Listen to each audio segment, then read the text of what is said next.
부동산 경매에서 나오는 공유자 우선 매수권이 이번 주제입니다.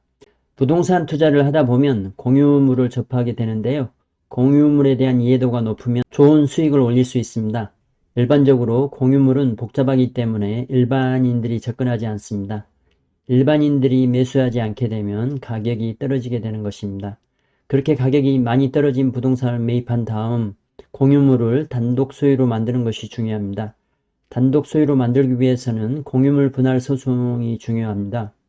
공유물 분할에는 현물과 현금 분할이 있습니다. 현물 분할을 위해서는 땅이 길에 붙어 있어야 합니다. 공유자들의 일부가 맹지로 남는다면 현물 분할을 찬성할 일이 없기 때문입니다. 토지 분할로 현장 가치 하락이 생긴다면 현물 분할이 어렵게 됩니다. 이럴 경우에는 경매를 통해서 현금 분할을 하게 되는 것입니다. 현물 분할보다는 못하지만 현금 분할을 통해서도 충분한 수익을 올릴 수 있습니다. 공유자가 2명 이상인 상황에서 한 사람의 지분이 경매에 붙여지게 되면 나머지 소유자들에게 우선적으로 매수권을 주게 됩니다. 이렇게 공유자 우선 매수권을 주는 이유는 기존의 공유자에게 우선권을 주어서 소유권을 가지는 사람의 수가 줄어들게 만드는 것이 해당 부동산을 유용하게 만들어주기 때문입니다. 예를 들어 2명이 가지고 있다가 한 사람의 지분이 경매에 나가게 되면 제3자가 아니라 나머지 한 사람이 경매를 받게 되면 해당 물건을 한 사람이 온전히 보유하게 되어서 개발하거나 매매하기에 좋게 됩니다. 여러 사람이 공유하고 있는 경우는 모든 사람들이 동의해야 개발 행위를 할 수 있기 때문에 개발 불가한 땅으로 남아있는 경우가 많습니다. 자원을 효율적으로 못 쓰게 되는 효과가 나는 것입니다. 그래서 나온 것이 공유자 우선 매수권입니다. 공유자 우선 매수권 청구권은 공유물을 제3자가 최고가로 낙찰을 받으면 같은 가격으로 기존 공유자가 해당 물건을 낙찰받을 수 있는 권리입니다.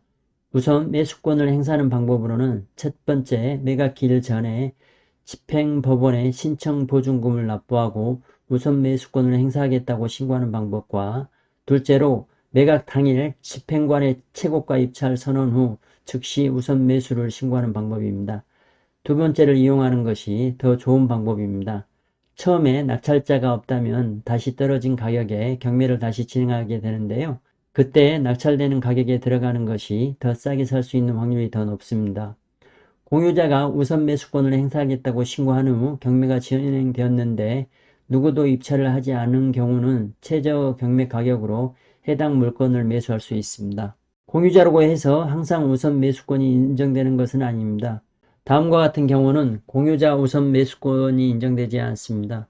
첫째, 공유물 일부가 아닌 전부가 경매로 나오는 경우입니다. 둘째, 구분 소유적 공유 관계에서는 인정되지 않습니다. 구분 소유적 공유 관계라는 것은 특정 지역이 누구의 소유로 내부적으로 나누어져 있는 상태를 말합니다. 공유자 우선 매수권을 이용하면 낙찰가를 낮출 수 있습니다. 우선 매수권을 신청한 공유자는 10%의 보증금을 납부해야 하는데 이 보증금을 납부하지 않으면 유찰이 되게 됩니다. 유찰이 되면 다음 경매 진행에서는 최저 낙찰가가 20% 내지 30% 낮아지게 됩니다. 경매를 진행하는 법원의 입장은 최대한 고가로 낙찰이 되어서 더 많은 채권자들이 채권을 회수하기를 바라는데요. 경매 낙찰가가 낮아지는 것을 가만히 놔둘 수는 없는 입장입니다. 그래서 처음에 공유자 우선 매수권을 사용했던 공유자가 보증금을 납부하지 않아 유찰이 되어 최저 낙찰가가 낮아져서 진행하는 경우, 두 번째는 공유자 우선 매수권을 인정하지 않을 수도 있습니다. 가격을 싸게 사는 것도 좋지만 꼭 사야 하는 물건이라면 안전하게 처음에 공유자 우선 매수권을 사용하여 낙찰받는 것이 기존 본인이 가지고 있는 지분의 가치를 높이는 길입니다. 참고하셔서 성공 투자하시고요. 좋아요와 구독 부탁드리겠습니다. 감사합니다.